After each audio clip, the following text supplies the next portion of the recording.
Hi everyone, my name is Rebecca Polonio, and today I'm going to talk a little bit about helping children heal from trauma and understanding trauma's impacts and how parents can support healing.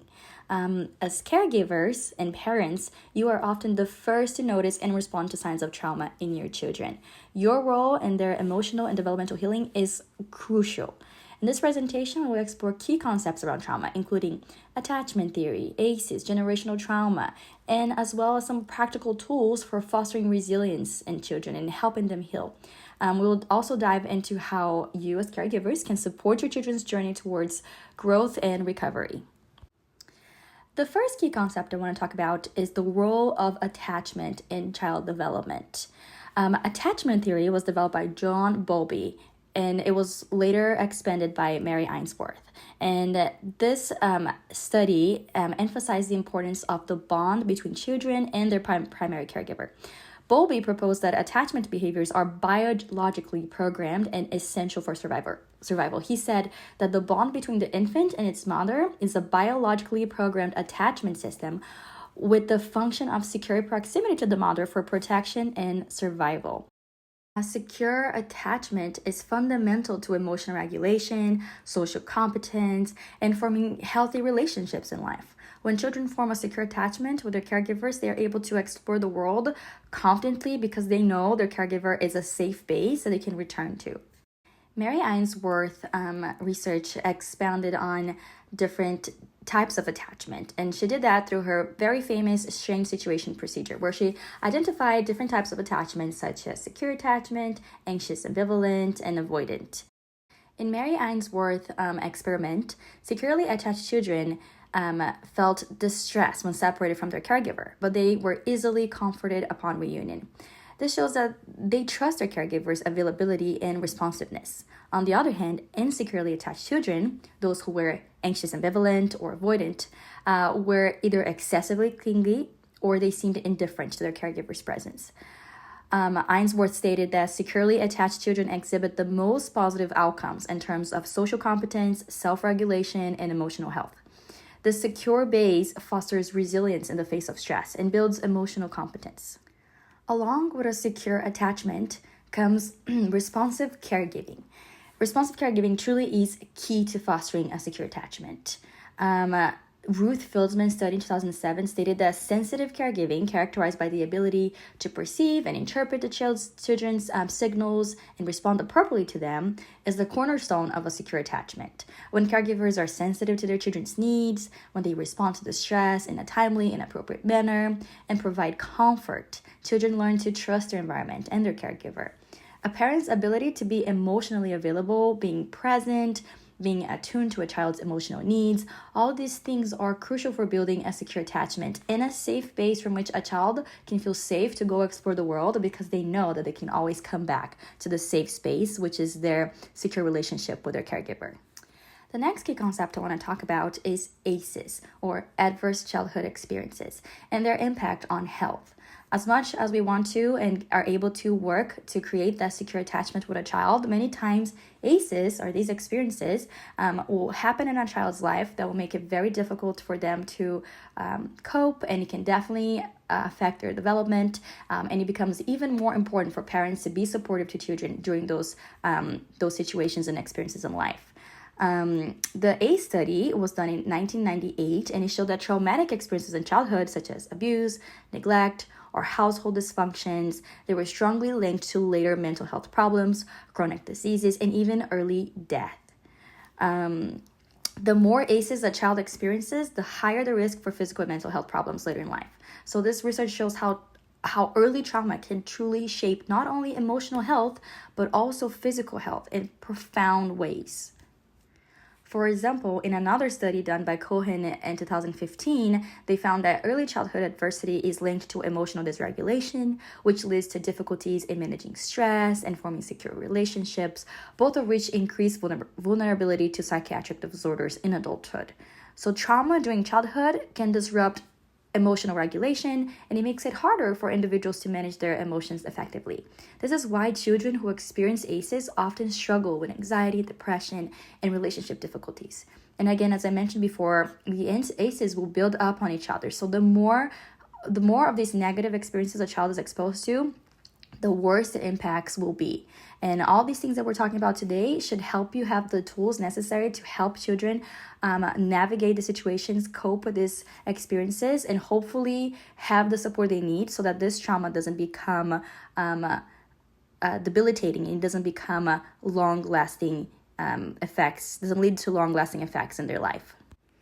Many times ACEs may be something that didn't started during a child's life, but it might have been passed down to generations. For example, many times financial struggles or abuse can be something that's been carried past one generation to another.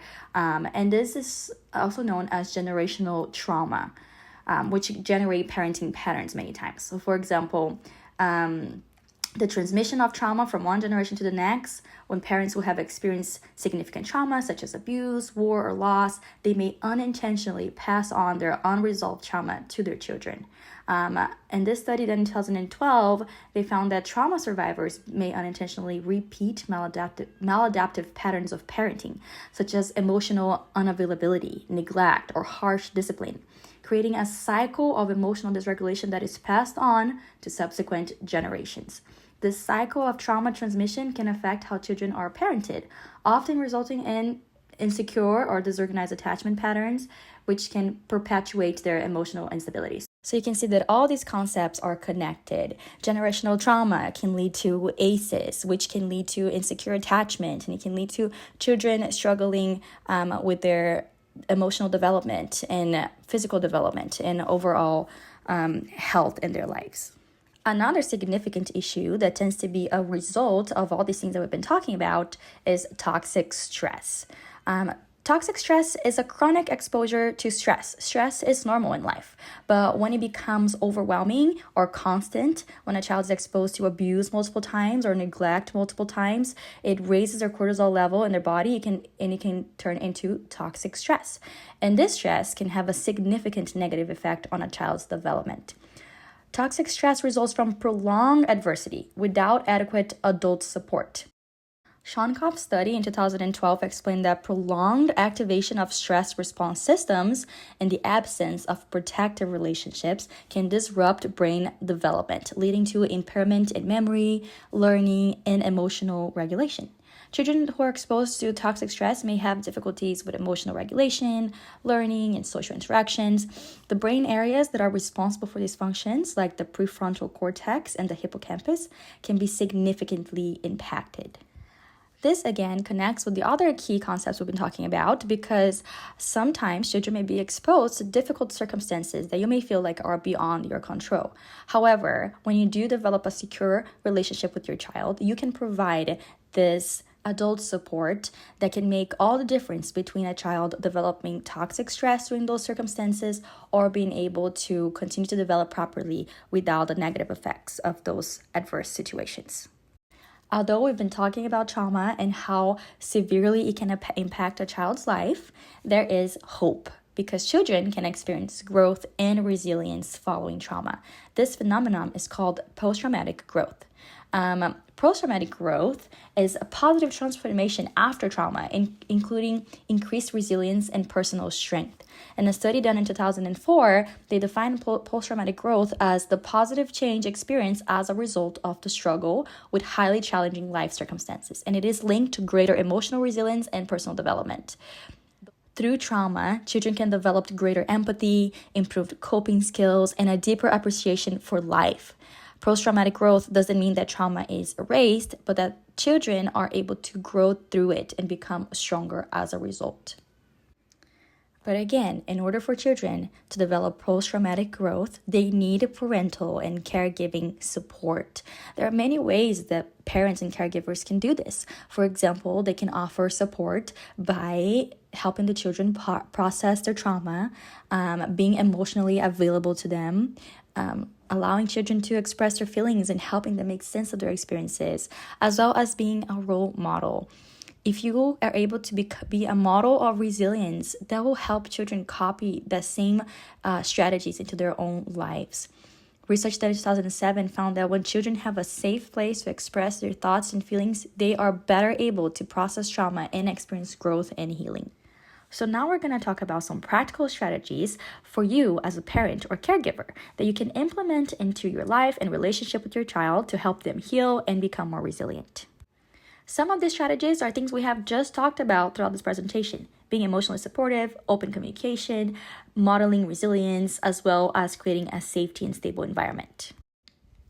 When it comes to being emotionally supportive, it's really important that you can create an environment for your child where they can feel understood and validated. It's important that your children feel loved and accepted, especially when they're expressing difficult emotions. This will help you develop a secure attachment with your child. And Ainsworth found in her research that secure attachment helps children feel safe enough to express their emotions, layering the foundation for emotional regulation and healthy development. So this is a crucial step that cannot be skipped if you want to help your child be able to process their trauma. Next step is to encourage that open communication. Talking about trauma, helping children make sense of their experiences and processing their feelings. All these things can help them understand and reframe those events. It's important to encourage your child to share their thoughts and emotions and to listen actively without judgment and to help them verbalize their feelings. Ginsberg study in 2007 found that children that have a safe space to express themselves are able to better heal and develop healthier coping strategies. Next, we'll talk a little bit more about modeling resilience. Children learn by observing their caregivers. When parents model resilience in the face of challenges, they provide a blueprint for their children to adopt similar strategies. Show your child how to manage stress, setbacks in healthy ways, such as using positive self-talk, practicing relaxation exercises, or seeking support in some way. Children learn resilience through modeling. When parents demonstrate adaptive coping strategies, they help their children internalize those behaviors. Lastly, it is important to provide a sense of safety and stability, especially after trauma. Children need to feel grounded and supported. Routines and structure in daily lives, they offer reassurance to children and helps them maintain emotional consistency. A stable environment enables children to develop their healthy coping mechanisms that they will need to be able to become resilient. So I want to invite you parents and caregivers to reflect on your current parenting strategies. Reflect on your relationship with your children. What can be improved? Try one of these strategies to help foster that connection and security with your child, especially if your child has experienced trauma during their lives. It is so crucial that you can help build that secure attachment with your child and implement these strategies that will allow them to feel safe, to be able to process their trauma and build overall resilience. Thank you so much for watching this presentation till here, and I really hope that this information is helpful to you.